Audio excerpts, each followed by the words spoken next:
Et on en a fait plusieurs, évidemment, des entreprises assez florissantes, parfois passant 1 milliard d'euros de chiffre d'affaires, parfois passant 1 milliard de francs de chiffre d'affaires dans une autre génération, mais finalement c'était à peu près la même pente. Voilà, donc loin de moi l'idée de vous expliquer une vérité première, et parce que j'ai toujours fait ça, c'est plus essayer de tirer de mon expérience un certain nombre d'indicateurs qui, quand on les utilise bien, finalement, peuvent être utiles à la croissance. Avant de commencer, je voulais savoir si certains d'entre vous ont assisté au spectacle de Xavier Niel à l'Olympia mercredi dernier. Non? Non, j'ai vu les commentaires qui étaient plutôt pas mal. Plutôt pas mal? C'est bien amusé. C'est pas l'autre, pas y être allé, parce que le titre de son intervention, c'était Comment devenir milliardaire. Ce qui n'est absolument pas le thème de ma présentation. Donc, l'autre, c'était mieux, il fallait aller à l'autre. Donc, vous n'aurez ni des recettes pour devenir milliardaire. J'ai la conviction personnelle qu'on le devient un peu par hasard. Je ne pense pas qu'on se réveille un matin en se disant je vais devenir milliardaire, même si, d'ailleurs, deuxième question, y a-t-il des créateurs de start-up dans cette salle? Soit déjà fait, soit en cours. Levez la main. Il y a un collègue qui dit mais lève la main, tu crées une start-up. Bon, vous êtes 5 ou 6, c'est pas mal. Et je ne suis pas certain que quand on crée une start-up, on commence par se dire je vais devenir une licorne et je serai milliardaire à titre personnel. Je ne pense pas que ce soit un bon moteur. Alors, ceci étant dit, je vais vous parler quand même du sujet de comment gérer la croissance. Alors, j'ai noté quelques petites choses. Je vous ai dit, créateur d'entreprise, ça ne s'invente pas. Un matin, on se réveille, on a envie de créer parce qu'on a un projet. En revanche, juste après la création, il y a un phénomène qui est plus difficile, c'est l'accélération. Partager une idée, faire en sorte qu'elle existe vraiment et qu'éventuellement elle participe à une croissance et qu'elle soit reconnue sur un marché, qu'il y ait des vrais clients, est un vrai sujet, et là je pense pouvoir vous donner quelques tuyaux. Alors, je dis ça parce que, encore une fois, je n'ai pas créé de start-up dans la tech, mais j'en ai fait compter 4 ou 5 encore aujourd'hui, donc je dirige, je ne l'ai pas précisé parce que ce n'est pas le thème, mais je vous en dis 2 mots, je dirige une entreprise qui s'appelle FreePro, qui est donc la filiale du groupe Iliad, filiale comme Free, mais pour le grand public. FreePro, c'est pour la partie entreprise. Nous avons acheté ici une entreprise il y a quelques années, une PME, et plus de 30 millions d'euros de chiffre d'affaires. Et donc, notre objectif, ici à Marseille, parce qu'on a conservé notre siège social ici, c'est d'en faire la représentation vivante de la diversification du groupe, qui est essentiellement B2C, le consommateur. Vous êtes probablement certains d'entre vos clients, de la box, du téléphone, et bien de faire la même chose pour l'entreprise. C'est un autre challenge. Et donc, nous avons, en l'espace de 3 ans, un peu compté en termes de chiffre d'affaires, on a fait presque x5. Donc, le plan, c'est de passer la barre de 200 millions d'euros au début d'année. En collaborateur aussi, vous le verrez dans mon propos, c'est quelque chose d'important, une équipe. D'ailleurs, je pense le plus important. Donc, on est un peu moins de 800 aujourd'hui, là où à l'époque, l'entreprise avait 130, 140 collaborateurs. Donc, ça a pas mal cranté. On en emploie 450 ici à Marseille. Mais le plus spectaculaire, c'est le nombre de clients. Et là, c'est un grand boost, puisqu'il y avait un peu moins d'un millier de clients, 800 900. En 3 ans, nous en avons conquis 70 000.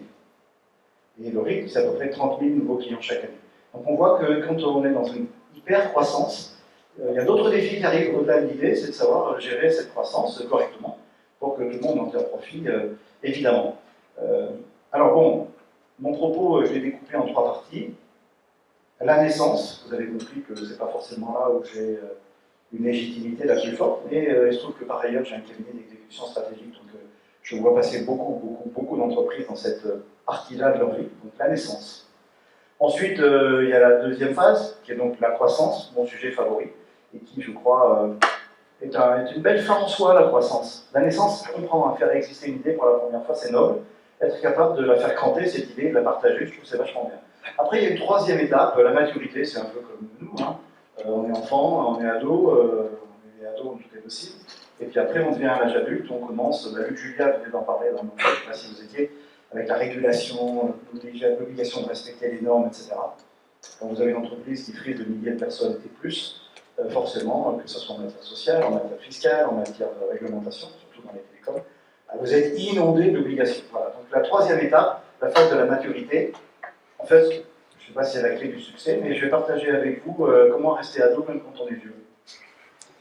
Alors, je ne me sens pas complètement seul dans cette salle. Je ne vous vise pas, monsieur, mais vous n'êtes pas le père Bretanet, hein, manifestement. Ah, pas du tout, pas du tout. Quel âge avez-vous? Moi? Oui. Exactement. Combien? Dans la tête, 18. 18 dans la tête. Là, c'est le bon âge. Sinon, on arrive au chiffre 6. Ah, vous arrivez seulement. Mais il y a une expression qui dit être nold. Je ne sais pas si vous connaissez. Non, pas du tout. C'est quoi? C'est C'est nous, mais à enfin, 18 ans nous, dans je la ne sens tête. pas concerné. Non, mais pourquoi vous dites ça? c'est nous, mais on a 18 ans dans la tête. On reste Ah, jeune voilà. dans la tête. Bah, tout pareil. C'est l'expression, C'est tout pareil. C'est pour ça qu'aussi, le but de l'intervention, là, quand on passe à la soixantaine, on se dit, mais quelle est la légitimité qu'on peut partager? Moi, je pense que la vie, c'est un éternel recommencement, on le voit dans l'histoire aussi. Donc ça signifie que probablement, quand nous étions un peu plus jeunes, on a traversé des périodes ébouriffantes en matière de technologie, en matière d'ouverture de marché, et c'est ça que je vais partager avec vous. Alors, la première étape, le démarrage.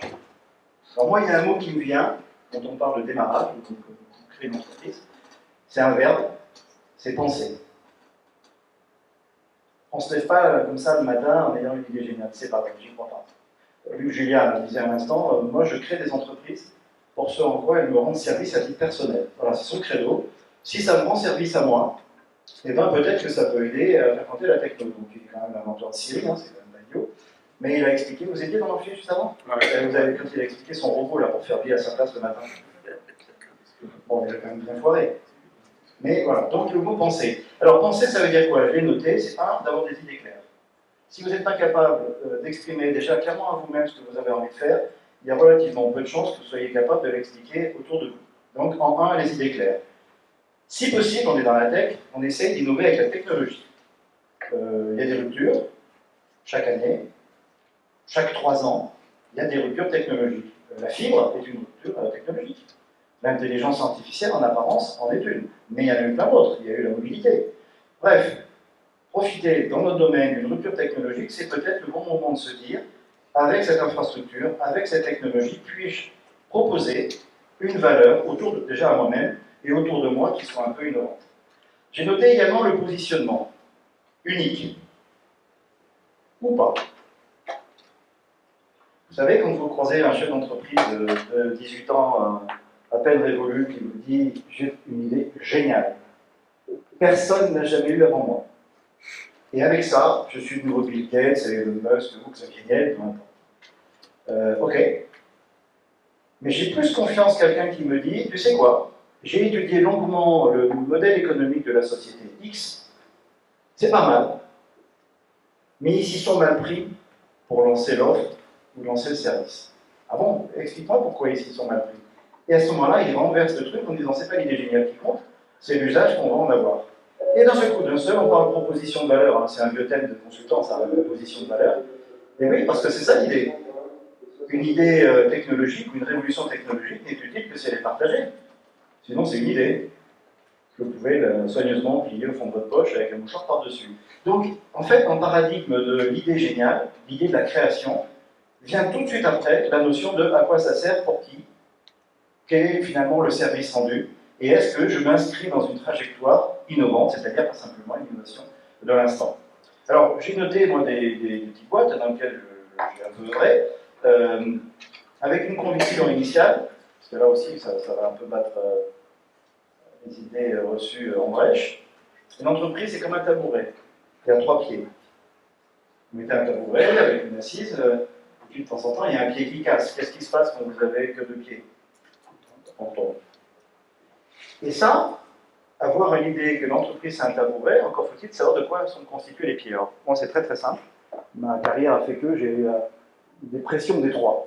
En un, les actionnaires.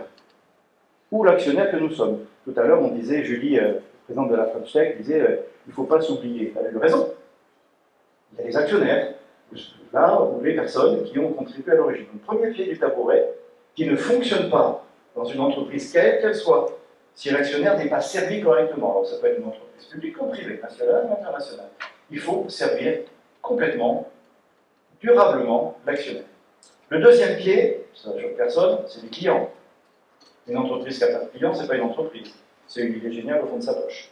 Donc le deuxième pied du tabouret, à ne jamais oublier, et de temps en temps, certains grands groupes oublient, ils en ont partout sur les valeurs du mur, l'expérience client, le respect du client, l'éthique avec les clients, blablabla, blablabla. Puis vous regardez comment ils sont organisés. Les zones d'adhérence avec les clients, il n'y en a pas, ou très peu, commerciaux éventuellement. Le troisième pied du tabouret, évidemment, c'est l'équipe, les ressources humaines. Que ce soit à l'origine de l'entreprise ou 10 ans plus tard, quand il y a 10 000 personnes, ne jamais oublier l'équipe qui œuvre nuit et jour à cette entreprise. Parce que parfois, il y a une certaine distance entre les actionnaires, etc., et ceux qui sont sur le terrain. Clairement, je suis trop vieux pour ne parler que qualité de vie au travail, organisation du télétravail, etc., parité, ça c'est très bien.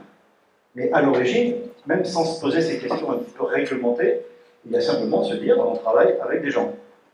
Éventuellement, une machine, on peut la faire tourner plus vite. Les gens, ils ont des sensibilités dont il faut tenir compte. Et on va le voir tout à l'heure. Sans l'équipe, pas d'entreprise. Alors j'ai essayé, pour de ça, de me rappeler ce que j'avais fait.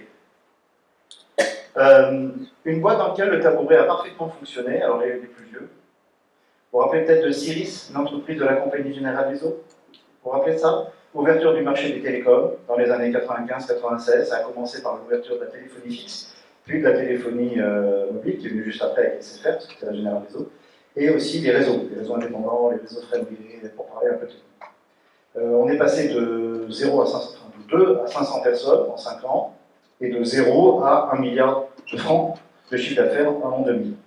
Donc la notion d'hyper-accélération, je l'ai vécu une première fois à cet endroit-là, avec une particularité, c'est que les trois planètes étaient alignées. Les actionnaires avaient très envie.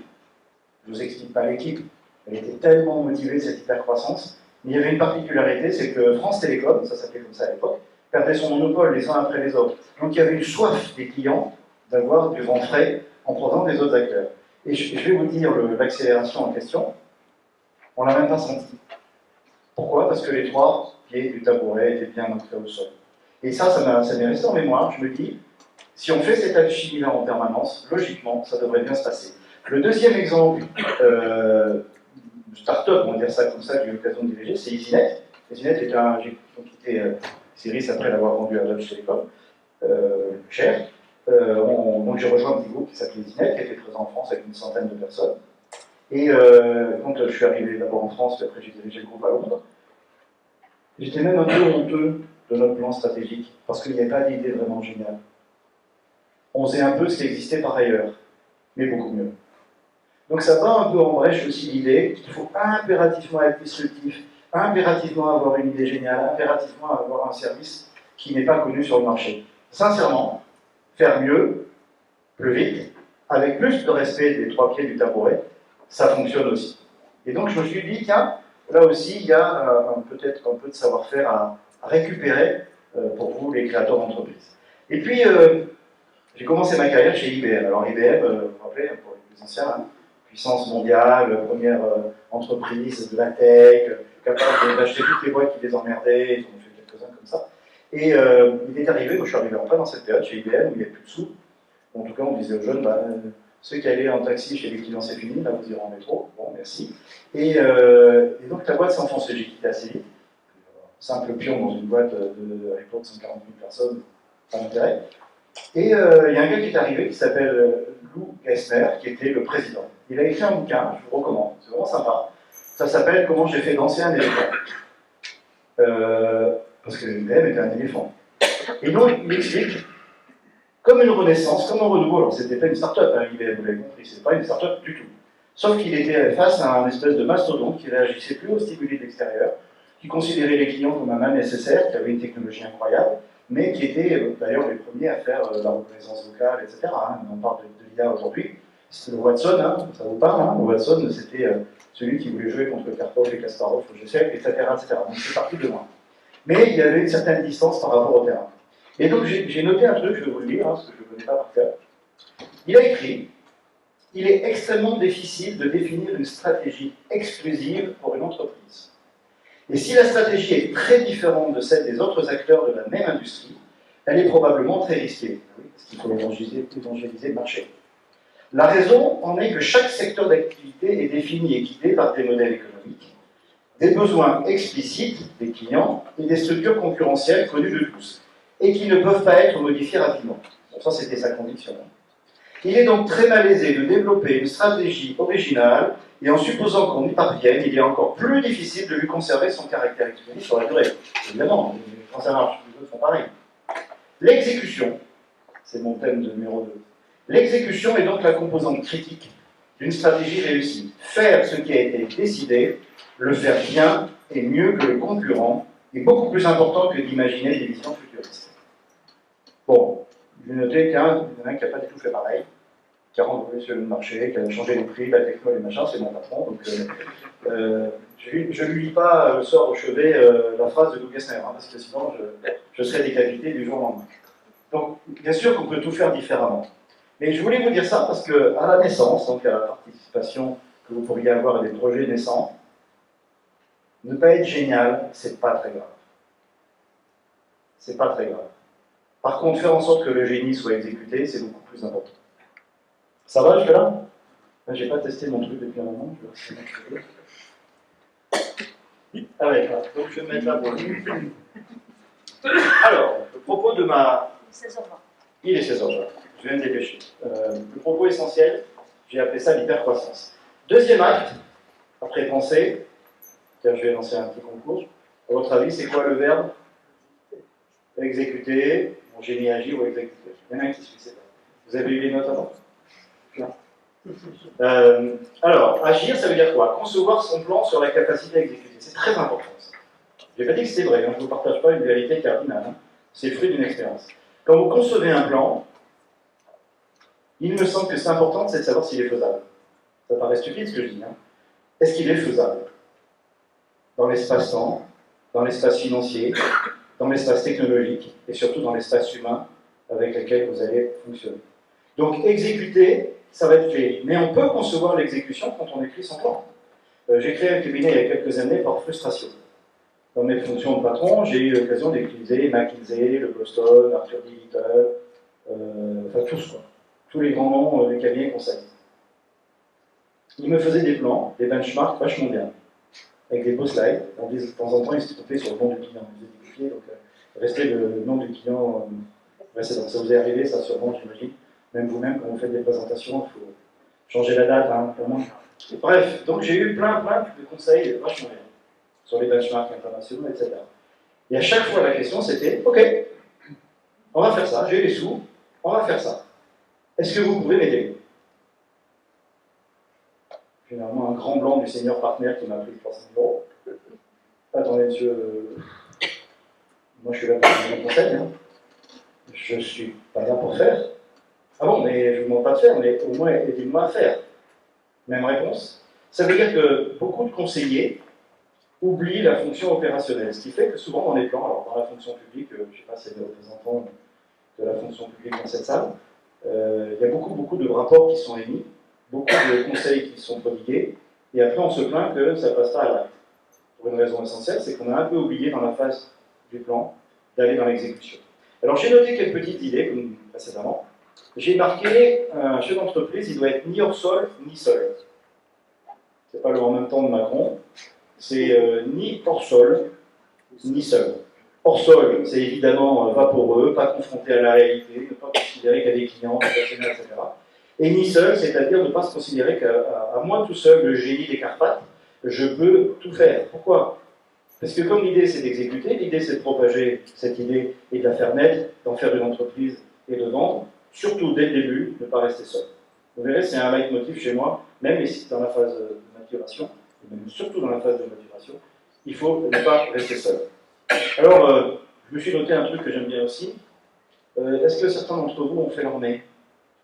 Peut-être des jeunes femmes, mais des messieurs? 3 seulement? 4? Est-ce que vous seriez capable de me dire la différence entre un officier et un sous-officier? Bonne question. Vous voulez un micro? Le grade. Le grade. Ah non, hormis. 1, 2. Oh, ça marche. Je sais pas, le sous-off, c'est deux barrettes, c'est des lieutenants, des choses comme ça. Après, les officiers, on monte en capitaine.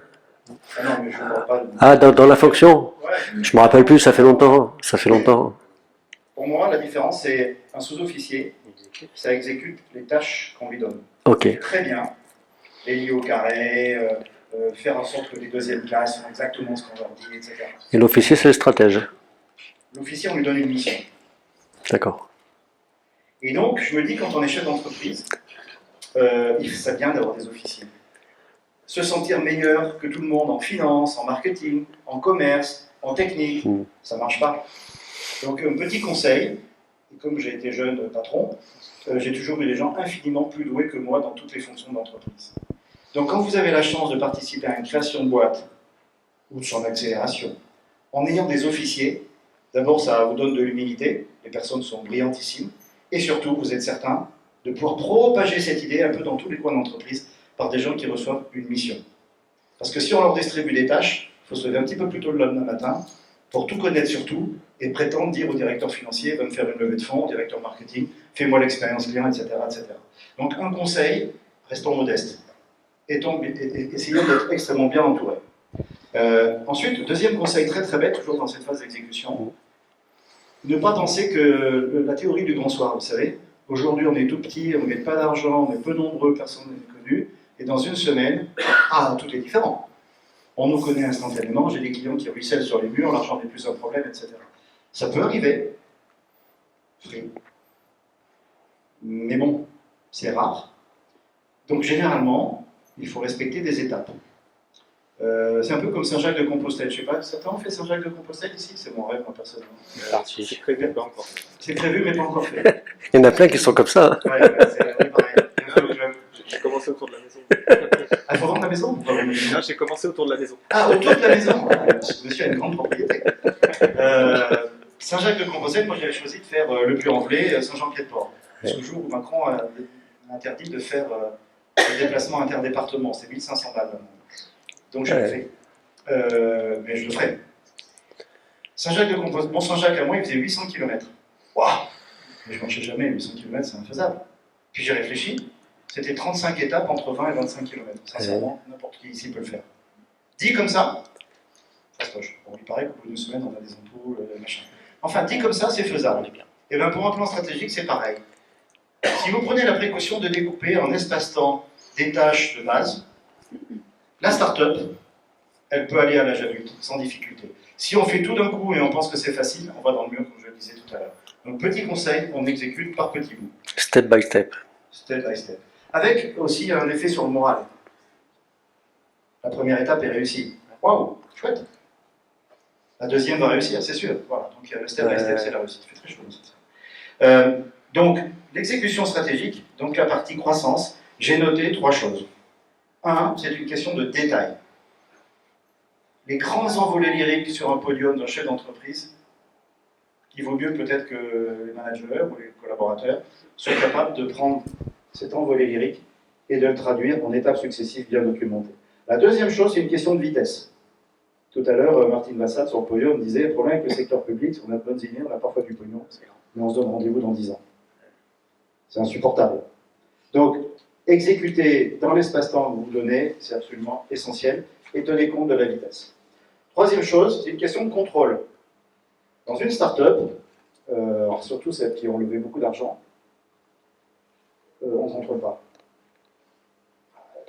Je ne sais pas comment ça se passe chez Mistral actuellement.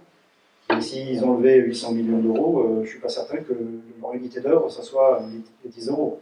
Leur unité d'œuvre est beaucoup plus importante. Donc, simplement par expérience, je pense que vérifier comment sont utilisés les fonds correctement, pour ne pas se tromper de priorité, c'est vachement bien. Donc, vous voyez, finalement, on est très très loin de la génération spontanée, de l'idée géniale. Hein. C'est beaucoup plus pragmatique que ça en a une limite triste. Ah bon? Alors la start-up, on va la diriger comme avant? Peut-être pas. Je dis simplement, de mon expérience personnelle, c'est pas complètement idiot.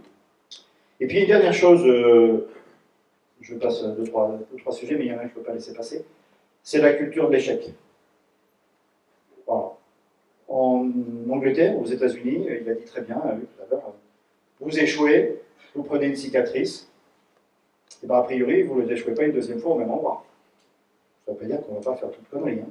Mais a priori, on ne va pas échouer au même endroit. Donc aux États-Unis, ou en Angleterre, où j'ai eu le privilège de travailler quelques années, quand vous faites votre CV, vous vous présentez à un job, immanquablement la question c'est quoi vos échecs?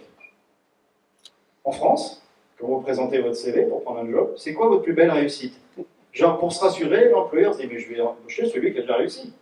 Dans le monde anglo-saxon, on embauche souvent, plus facilement, des gens qui ont tiré profit de leurs échecs. Donc quand on est start-upper, même quand on est en phase de croissance, il faut apprendre à savoir échouer. Xavier, dans son spectacle à Olympia, il dit c'est le plus grand loser du monde. Bon, c'est un excès de modestie, mais quelque part, il a listé toutes les entreprises qu'il a foirées, ou des acquisitions qu'il n'a pas réussi à faire, et ça rend crédible quand quelqu'un dit c'est celle-là, je la veux et j'y ai réussi. Donc voilà, la culture de l'échec, c'est, je pense, une manière de se blinder contre d'éventuels désarrois, parce qu'on n'a pas réussi à lever de l'argent correctement, parce que certains clients n'ont pas été séduits suffisamment vite, ou pire, les talents qu'on veut embaucher n'ont pas cru au projet, ne viennent pas. Voilà. Donc c'est ce que je retiens de cette phase 2. J'accélère, il est quelle heure maintenant? 33. Il me reste 3 minutes. Bon, c'est pas ma partie préférée. Le start-upper, il est techniquement très bon, souvent. L'hyper-croissant spécialiste, il a l'habitude. C'est quelqu'un qui sait prendre une petite boîte et la faire grandir. Et puis généralement, en phase 3, vous avez un monsieur ou une dame, tailleur gris ou costume gris, mandaté par l'actionnaire, souvent, qui va optimiser. Alors, ce n'est pas forcément des plans sociaux, hein, mais optimiser. C'est-à-dire que l'entrepreneur, il regarde l'idée géniale, l'hypercroisseur, ça n'existe pas, hein, il va regarder le chiffre d'affaires, le nombre de clients, et le gestionnaire, il va regarder l'EBITDA. C'est pas un mot grossier pour ceux qui ne savent pas ce que c'est. Et donc, on arrive dans une phase où on veut employer moins de gens, où on veut rationaliser les activités, où parfois on coupe les ailes à la R&D, ce qu'il ne faut surtout pas faire. On est dans une phase de gestion où même l'humain finit par être déshumanisé. Donc en fait, la gageure, c'est quoi? C'est de faire cette phase 3 en gardant la phase 2. Peut-être même la phase 1. C'est-à-dire garder l'enthousiasme, la volonté de tester, la volonté éventuellement d'échouer par la prise de risque, tout en satisfaisant quand même la période 3, c'est-à-dire la rentabilité de l'entreprise.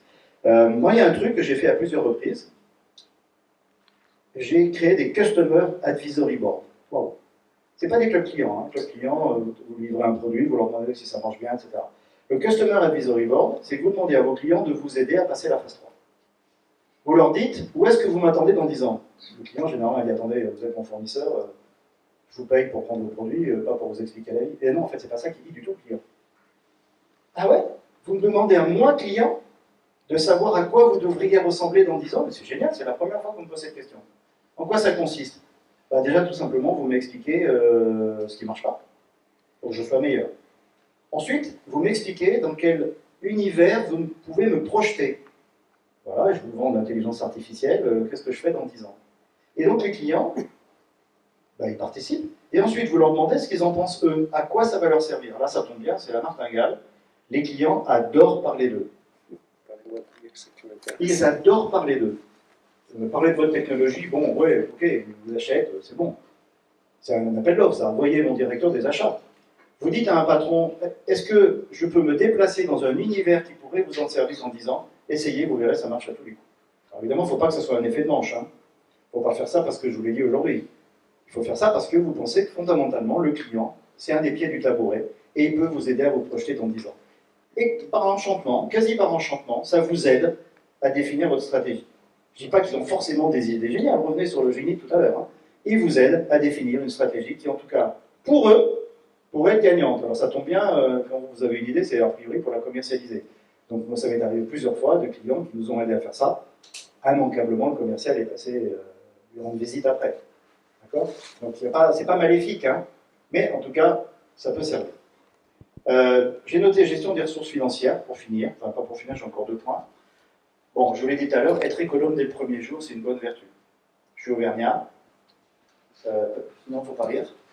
Les Auvergnats ne sont pas pingres, ils sont économes. C'est pas pareil. Ils dépensent à bon escient. C'est pas bons investisseurs. Donc, être économe, c'est-à-dire de mettre les ressources aux bons endroits. Malheureusement, quand on grossit, on a beaucoup de projets. Forcément, les équipes viennent avec leurs projets, surtout si vous cultivez la notion de risque. Et c'est très difficile à arbitrer. Donc, pour se dégager des marges de manœuvre en termes d'investissement, il faut éviter de gaspiller son argent. Quant aux startups qui lèvent beaucoup d'argent en une seule fois, ça ne m'est jamais arrivé. J'ai levé beaucoup d'argent, mais pas en première instance. Ça doit être grisant. Et je ne sais pas répondre à la question qu'est-ce qu'on en fait. Parce que vous voyez les modèles économiques sur le marché. Il y a des levées de fonds par 100 millions, 200, 400, 500 millions d'euros. C'est beaucoup d'argent. je ne suis pas certain qu'ils aient l'idée même de savoir quoi en faire. Être économe. Je vais finir par peut-être la partie la plus importante. Le responsable d'une start-up, le créateur, c'est évidemment un leader. Qu'on le veuille ou non, on lui a mis sur les épaules la responsabilité d'exprimer son idée, je l'ai dit, de la faire vivre, de la faire croître. Mais c'est aussi un phare. Alors tout le monde connaît l'histoire de Steve Jobs qui est parti puis revenu. Il y en a plein des histoires comme ça où le créateur porte en lui tout ça. Bon, moi j'ai une vision un peu différente. Je pense qu'il doit y avoir un leadership, quelqu'un qui porte l'enthousiasme et la volonté de réussir. Mais le vrai leadership, c'est quand on arrive à le propager. Quand on est dans la phase 2, vous passez de 10, 15, 20 collaborateurs à 300, 400, 500, 800. Free Pro, bon exemple. On a une dizaine de directeurs, on a 30 middle managers, et on les a infantilisés. Je vais t'expliquer comment il faut. C'est des sous-officiers. Quand on voudra faire 500 millions ou 1 milliard, il faudra que ces gens-là, ou d'autres, en tout cas, cette couche-là de management, ne soient que des officiers. Responsabiliser les acteurs, pas que le manager d'ailleurs, en général. C'est ça le vrai leadership. On ne peut pas, tout seul, diriger une entreprise en maturité qui va probablement peser lourd, voire même qui s'internationalise. Je vous ai fait grâce à un certain nombre d'idées de diversification, d'internationalisation, etc. Et c'est la vérité. Et même les startups de 20-30 personnes, très vite, on déploie à l'international. Donc comment ça se passe? Est-ce qu'il y a quelqu'un tout seul dans son bureau qui décide de tout, qui contrôle tout et qui travaille 23 heures sur 24? Bien sûr que non. Donc l'autre constat que je fais des entreprises qui ont réussi, d'autres moins, et j'ai bien sûr comme vous plein de confrères, et j'en discute avec des copains, immanquablement, c'est qu'on a raté le virage du partage au niveau de l'équipe. Il y a un truc qu'on ne fait pas bien en France en plus, on n'anticipe pas la récompense. Au mieux, il y a des stock options. Mais la récompense, Pierre, c'est pas celle de Gérard, qui ne sera pas celle de Caroline. La récompense pour un jeune gars, une jeune nana qui arrive sur le marché de l'emploi, c'est qu'on le veuille ou non, lui proposer un cadre de vie, du télétravail, etc. C'est ça sa récompense. À 30 ans, certains se disent, ben non, moi je veux devenir manager. À 35 ans, j'ai 2 enfants, j'ai acheté une maison. Si je pouvais avoir un plan d'actionnariat un peu sophistiqué pour que j'ai un peu plus d'argent dans ma poche, ça peut m'intéresser. Et puis à 40 ans, ma récompense est de diriger une entité opérationnelle, d'être libre, de décider de mes choix, de regarder la performance économique. Et à 50 ans, c'est peut-être de commencer à envisager de transférer mon savoir, c'est un bien grand mot, comme je le fais avec vous, partager des expériences. Il y en a qui sont emballés par l'idée de rayonner. Ah bon? Mais c'est pas pareil la récompense pour tout le monde? C'est pas simplement de s'appeler Free Pro, c'est pas simplement d'avoir un bon salaire. Il faut tenir compte de ce que tu veux. Ok, et oui. Et ça, quand on est en situation d'hyper-croissance, comme tout va bien, on pense que le KPI, c'est le même pour tout le monde. Part de marché, rentabilité, produits sortis 2 fois par an, etc. On se gourre. On est, certains d'entre nous, d'une génération, on donnait tout à l'entreprise.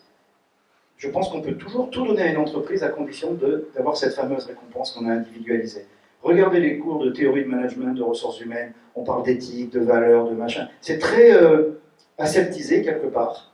Et surtout, c'est très pour la même chose pour tout le monde. C'est commode. Ça ne marche pas. Donc le management d'une entreprise, en forte croissance et en phase de maturité, c'est d'accepter qu'il y ait des contraintes de rentabilité, etc. Mais c'est de garder son âme d'enfant et surtout la contribution de chacun. Et je pense que là, on tient la clé du succès. Il y a un autre truc que j'avais noté, je vous dis ça aussi, la gestion des crises. Quand vous avez 4 ans, 5 ans, 10 ans, que la boîte est un peu en vue, que vous passiez complètement sous les radars d'un produit qui ne marche pas, d'un client qui vous fait un procès, vous avez de la chance, ça n'arrive jamais ça. Hein.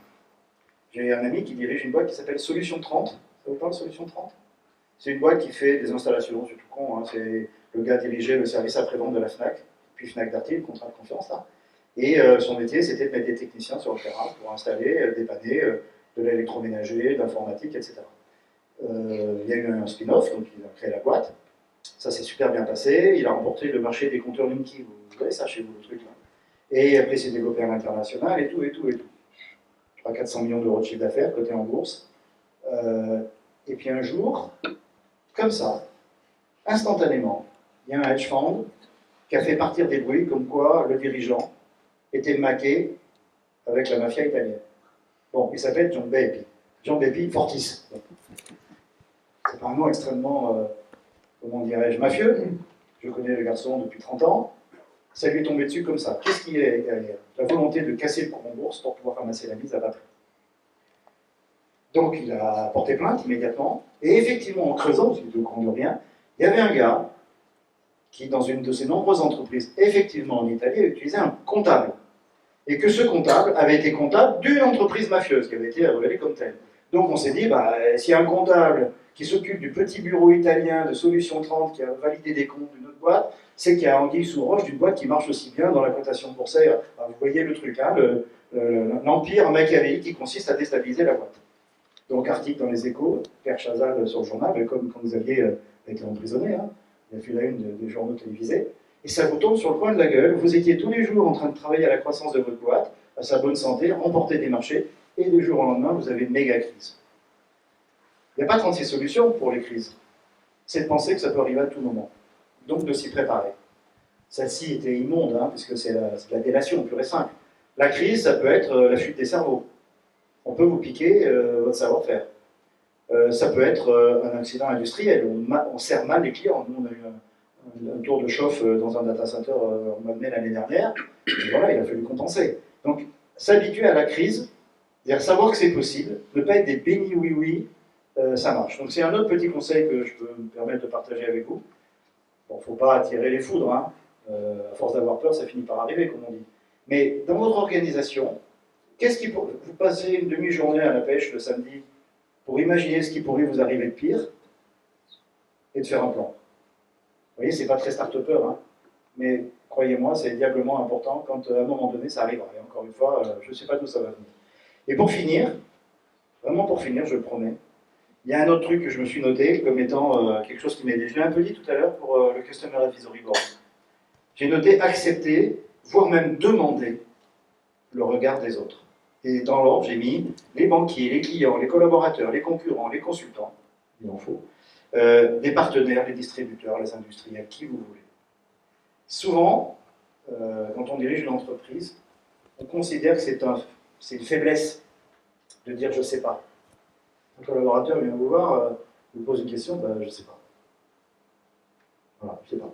Donc soit vous passez pour un con, vous dites ah merde, j'ai pas répondu, soit vous dites non, je ne sais pas, mais toi t'en penses quoi? Tout le monde, tu verrais les choses. C'est un peu facile. Mais s'il en va de même, les banquiers, ils vous donnent des sous. Je vous ai deux types de banquiers. Il y en a dans la salle des banquiers, parce qu'on a déjà avec la BNP, là, je regarde ce que je dis. Vous en côtoyez. Les banquiers, ils vous donnent des sous, ils attendent des résultats. Et quand vous avez l'outrecuidance de leur demander de l'aide et leur vision critique, alors là, souvent, il n'y a plus personne. Je me souviens, j'avais une filiale en Suisse. En Suisse, je ne sais pas si vous savez, vous avez l'obligation d'avoir un homme de loi comme président. Ça peut être un notaire, un avocat, ce que vous voulez. En profession libérale, l'équivalent de profession libérale. Donc moi j'avais je crois qu'il était huissier, je crois, mais très rigolo, huissier. Et, voilà. Et puis un jour, lors d'un board, il s'appelait Vernon, je ne sais plus comment il s'appelait. Et je lui dis, mais maître, qu'est-ce que vous pensez qu'on pourrait faire avec cette filiale en Suisse? Est-ce que vous pourriez m'aider au moins à mettre en contact avec des clients? Je ne sais pas, le mec il est président du board, on lui donne des sous chaque année, il peut peut-être me présenter des copains à lui qui seraient intéressés à acheter mon service, enfin, c'est la moindre des choses. Je l'ai vu dans son œil que ça en Suisse, ça se fait pas. Le lendemain, il a écrit à mon président à Londres pour me dire que j'étais le pire des nulos qu'il ait jamais vu dans toute sa vie de représentation dans les boards, etc. Donc la conclusion la réponse c'est pas faire tendre. Hein. On a changé d'huissier. Dès le lendemain. Donc en fait, moi j'étais naïf, j'étais jeune. Je me dis, mais attends, t'es banquier ou t'es je sais pas quoi, qu'est-ce que t'en penses? On parle toujours d'écosystème, de bonne innovation, d'entreprises ouvertes. Vous connaissez toute cette littérature. Pratiquez. Un banquier qui ne veut pas vous aider à réfléchir et qui veut donner que des sous et le retour sur investissement, changez de banque. Allez voir vos concurrents, discrètement. Il ne s'agit pas de faire une entente. Mais d'aller voir un concurrent en disant tu vois les choses comment? Ah nous, c'est pas ça. Finalement, on n'est pas concurrent. On peut peut-être devenir partenaire. Allez voir les industriels. Si vous achetez de la cam, je ne sais pas, des routeurs, des serveurs, des data centers ou je ne sais pas quoi, ils peuvent vous parler sans problème de comment ils vous verraient aussi. Donc voilà, finir par ça, c'est-à-dire dans toute entreprise de la plus petite enfance, en croissance et maintenant dans la phase de maturité, il faut considérer tout le monde comme des gens bienveillants. Et s'ils ne le sont pas, s'ils refusent la question, si le monde du Customer Advisory Board eBay ou Corneille, changez-en. Changez-en. Parce qu'en fait, les clients ont tout intérêt à ce que vous vous portiez bien, ils vous achètent des trucs. Puisque si vous l'avez vendu à d'autres, ça peut être à eux également. Les banquiers, ils ont tout intérêt à ce que vous croissiez bien, puisqu'ils en tireront profit, etc., etc. Donc, partage d'expérience, là encore. Donc, une fois, ce n'est pas une valeur cardinale, chacun fait comme il veut. Avoir la posture de dire qu'est-ce que vous en pensez, ce que je vais faire vis-à-vis de vous dans un instant, c'est souvent rassurant. Vous vous sentez moins seul, le génie est partagé, les résultats sont là, et puis voit de la galère. Si vous regardez les grandes réussites, moi j'aime bien Apple, alors c'est un lieu commun de dire Apple. Mais Apple a su faire une communauté incroyable. Free, je ne vais pas toujours citer Xavier, mais des gens critiquer le service, c'était pas assez performant, c'est trop cher, gna gna gna gna gna gna. Vous apprenez plus de la critique, je veux dire, utile, que vous n'apprenez des flagorneurs qui vous disent « Ah, c'est génial, ton histoire ».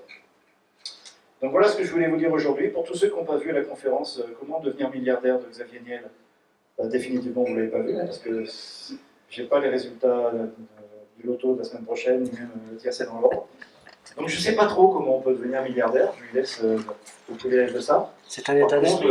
Ce que je sais, c'est que si on fait 2-3 petites idées comme ça, ça peut aider. En tout cas, moi, ça m'a aidé au cours des 25 dernières années à être plutôt